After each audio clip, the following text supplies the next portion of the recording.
Chào buổi sáng nhé, buổi tối sáng và buổi tối nha mọi người ơi. Kupani chẳng tề rạng này tụi em ra chân mình.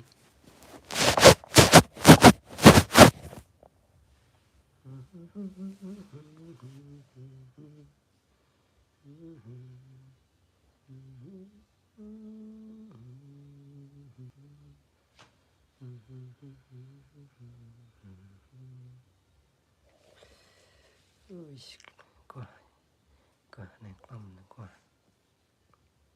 Kupani chẳng tề ta rạng này chẳng tề tụi em ra chân mình.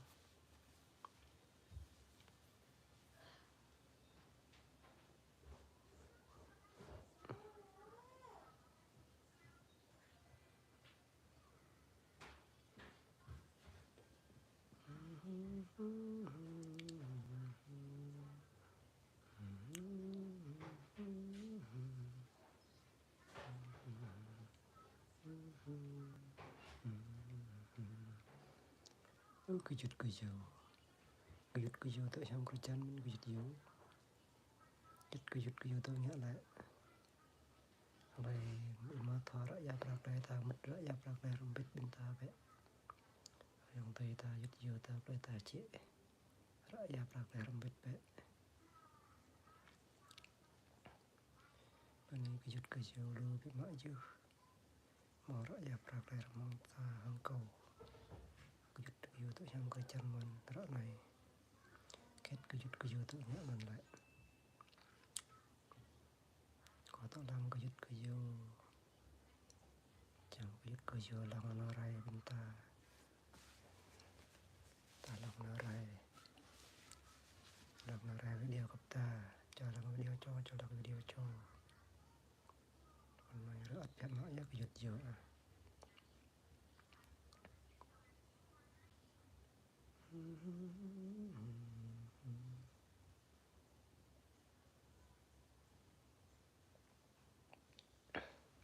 Bạn lại cứ giật dầu để nó vợ thứ bạ ta lại. Ơi giật dầu à. Cứ giật dầu thằng bạ giật dầu ta. Để loay như vậy. YouTube này, phát like này, rồi dòng tay ta lòng này. Cái dầu Kupani cái dòng tay ta mà ta cho mà làm họ. Cái ta nghe lại làm mình quả lại. Rất đẹp là cái em có bé. Cái dầu à. Rất đẹp là cái em biết bị ta. Chào nha, chào bốn người nha. Anh nhập tài cho mình nha mọi người ơi. Chào tất cả anh em. Kupani dòng tay ta mà đẹp là cái em biết. Ta đã đẹp là cái em biết bị bằng ta vậy. Dòng tay cái dầu. Thầm mà vậy, chắc bữa có ai. Chắc bữa có yêu thầm mà chứ, yêu tiêu à. Ôi, chắc bữa có ai, cô lấy bữa có này. Bọc bạc rồi nha mọi người ơi. Dạ rồi. Mọi người hãy vào bình luận bên dưới đi mọi người. Ai chưa qua đây uống cà phê của mình nha. Chào năm bạn nha. Kupani dòng tay ta có giật vô tao. Cái giật vô tao nhá nên lại.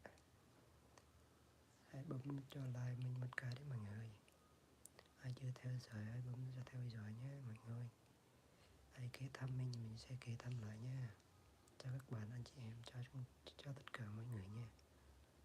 Pani cái giật cái vô ta lưu biết mọi dư việc mà đã dạp ra đây mà lăng họ pani lưu họ pani cái bị bằng bên trong tay ta mà đã dạp ra đây lấy thò chỉ chưa rung bịch vẽ dạp ra đây bị bằng ta vẽ này mừng quá này bọn này làm bọn ta thì quá pani cái lô giật vô chứ của pani dòng tay ta họ ôi cảm ơn đấy bấm lại cho mình nha.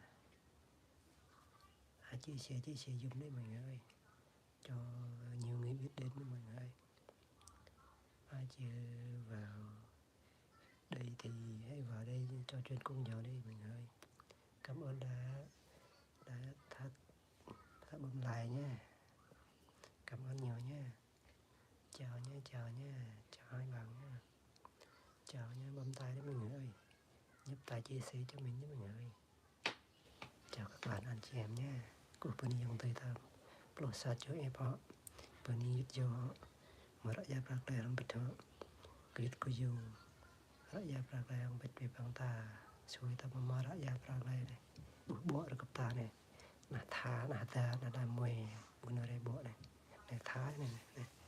Bố có chả cô là bố có chả bị hoài thật mà hoài. Thôi mọi người ơi, bye bye, hẹn gặp lại mọi người video tiếp theo nha. Bye bye.